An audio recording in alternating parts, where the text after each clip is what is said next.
Hey there lads and lasses, Trap here, and today we're going to talk about what the new gimmick in Pokémon Scarlet and Violet will be. With the recent review of Scarlet and Violet's Legendaries, I believe I figured out exactly what the new gimmick will be, and I think it'll be Mount Pokémon or Ride Pokémon, but they mean the same thing, but what you'd rather call it. Before we go on, I will say, I know you're all going to be like, well, I've had Ride Pokémon before, it's nothing new. I know exactly, and that's why.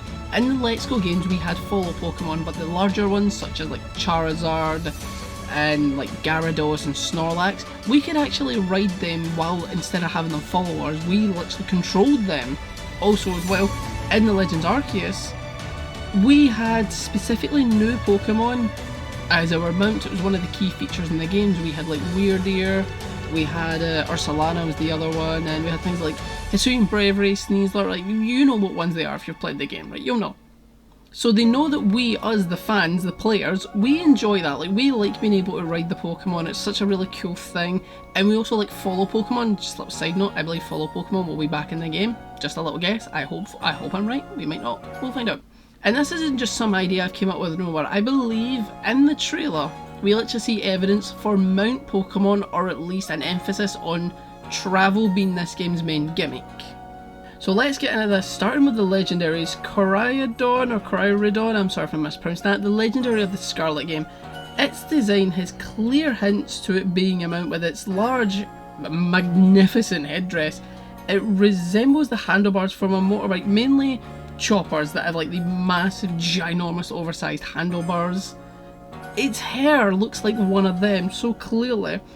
Its neck, obviously, just the most obvious part of its design, is a tyre. It's an actual tyre in its chest. Anyway, the tyre look also does continue down under the lower body to the tail, which again is like a motorbike, because motorbikes only have two tyres. Koraidon has a tyre on his chest and then has one on his tail between his legs, almost as if he'll fall down into a transformer. Little side note, please don't turn Pokemon into Transformers. I'd love and hate that idea, but just please don't. Also, if we take a quick note at its back crest of feathers, they so easily look like it could be a seat for the rider.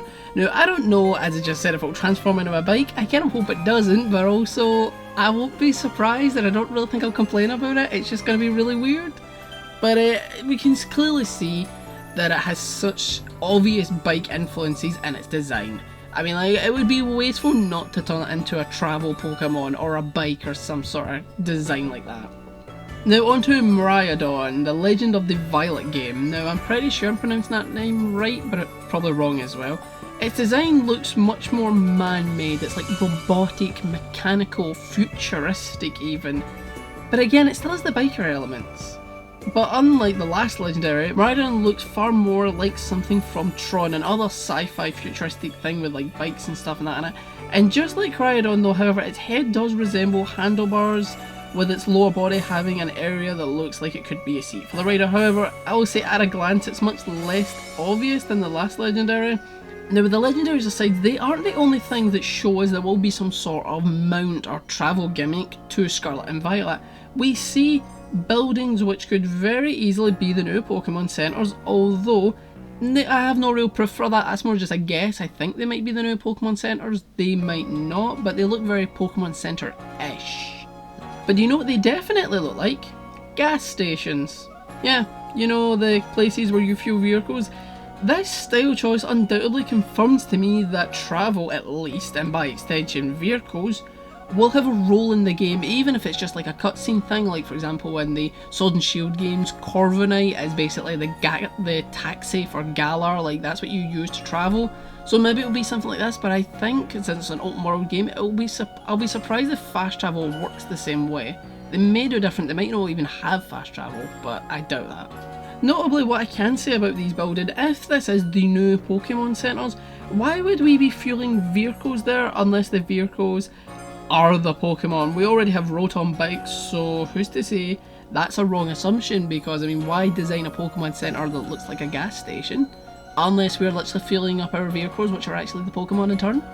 Maybe. And that brings this little theory to an end. Yeah, it's probably a lot more areas I can flesh out on this, but I just feel like this is, I mean, it's early days for Scarlet and Violet. I may get into doing some Pokemon fairy crafting. It has been something I'm a big fan of. There's a lot of brilliant channels out there that do it, so I might try and give it a try myself. But if you think I'm right, please let me know, or am I barking mad and nowhere near it? Am I way off the mark? And have I missed anything? Is there any details that could help or hinder my theory to prove me wrong? Go ahead, do it. I'm interested in what you have to say, even if you think I'm absolutely wrong. Prove me wrong if you think I am, please. I'd love that. So anyway, please let me know in the comment section all your thoughts and ideas. And also, please remember to like and subscribe. Much love, and I'll see you all in the next one.